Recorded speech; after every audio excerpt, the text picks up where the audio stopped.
Hi there. I thought we'd do a little bit of a video while driving. Now I know what you're thinking. I know what you're thinking. You're thinking, this doesn't sound so safe. But you know, there's certain risks you gotta take. But that doesn't mean you need to eat food that's gonna make you sick, and it doesn't mean you need to go out and take medications to try to address a Prozac deficiency, or a thyroid medication deficiency, or a high blood pressure medication deficiency, or a statin medication deficiency. I think you should know by now that, if you didn't know before now, I hate to be the one to break the news to you. I hate to be that person, but there is no such thing as a statin medication deficiency. There is no such thing as a Prozac deficiency. There is no such thing as a thyroid medication deficiency. The reason why we have these imbalances that require us to need these types of medications, looks like the phone's going to fall off. It's a little posting here. The reason why that happens is because we're sick. We've eaten the wrong foods, we haven't taken care of our lifestyle, and we've gotten real sick. Hopefully the phone stays there. But today we're not going to be talking about that. It's already been almost a whole minute I've been going on about this. The thing that we're going to talk about is the most important thing you need to remember when healing from Candida. That's what we're going to talk about. Hopefully you can hear me clearly, because I am driving and you might hear the engine of the car or something like that. I hope you don't, but it could happen. There might be a little interference, a little shakiness. Okay. When healing from Candida, the thing you might want to remember is all it really takes is just a little bit. All you need is just a little bit. Just a little bit. A little bit of what? A little bit of pickle. A little bit of vinegar. A little bit of rice. A little bit of cauliflower. A little bit of lemon juice. A little bit of tofu, a little bit of soy sauce, a little bit of Bragg's amino acids, a little bit of something fermented like cheese, cottage cheese, yogurt, sour cream, kombucha. All it takes just a little bit of blue-green algae, a little bit of spirulina. Okay? All it takes is just a little bit of lime juice, a little bit of lemon juice, a little bit of tomato, a little bit of fresh bell pepper, a little bit of cooked bell pepper.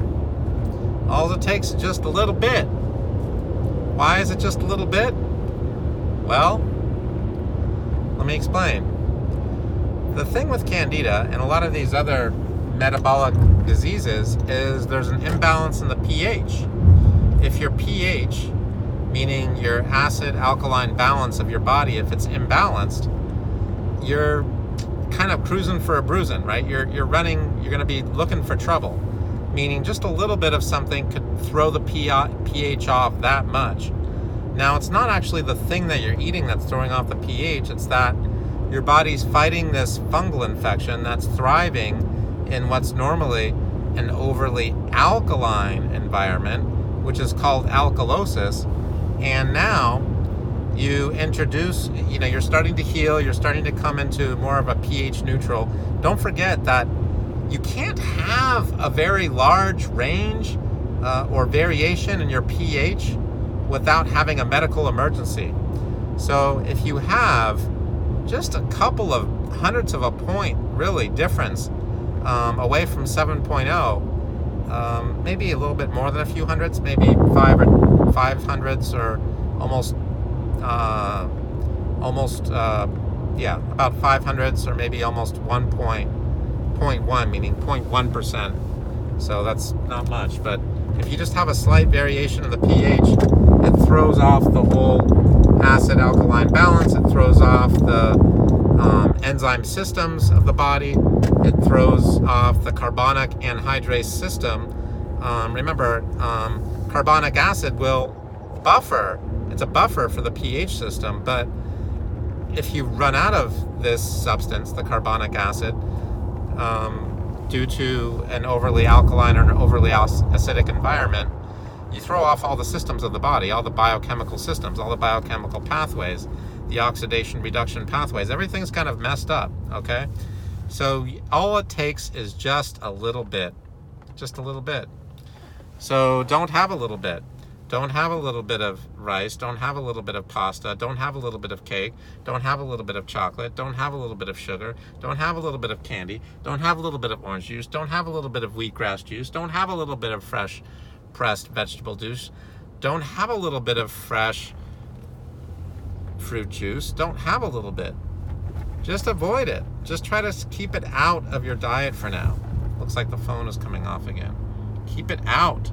Because if you have a little bit, have you heard that term, a seed crystal? Like crystallizing, like if you get a solution saturated with a huge amount of, let's say like water with sugar or water with salt, if the saturation point is high enough, meaning if you reach critical mass, at a certain point, you could just put in a little grain of salt into the salts with water solution, or a little grain of sugar into the sugar with water solution, and then you start to crystallize the sugar crystal or the salt crystal. So it's a similar thing for your body. If your level of alkalinity is too high, if you're undergoing metabolic alkalosis, if you're too alkaline, and you add just a little bit of something that's too alkaline. Lemons and limes are actually acidic, but they're broken down into an alkaline substance. When the hydrogen ions, when they dissociate, okay, then you end up with actually an overly alkaline. Well, not overly, but it becomes an alkaline, and they become alkaline. Okay, even though you'd think of them as being acidic. I guess you could see the background moving and stuff. It's kind of funny when I'm driving. Okay, so yeah, let's just try to chill out with that stuff. I wouldn't have a little bit of alcohol. It's fermented. If you're adding the crystal, right, the little grain of salt or sugar to the salt or sugar with water solution, it can create a crystalline structure. If you're adding a little bit of the lemons, limes, peaches, pears, plums, prunes, apricots, tangerines, vinegar, or alcohol or whatever to your body that's overly alkaline, you could then feed or cause, you could feed a fungus, or you could cause the fungal infection or mold or yeast or candida infection, candida albicans, to come back. You can cause it to come back. So, and the way that you're doing that is by up-regulating the immune system.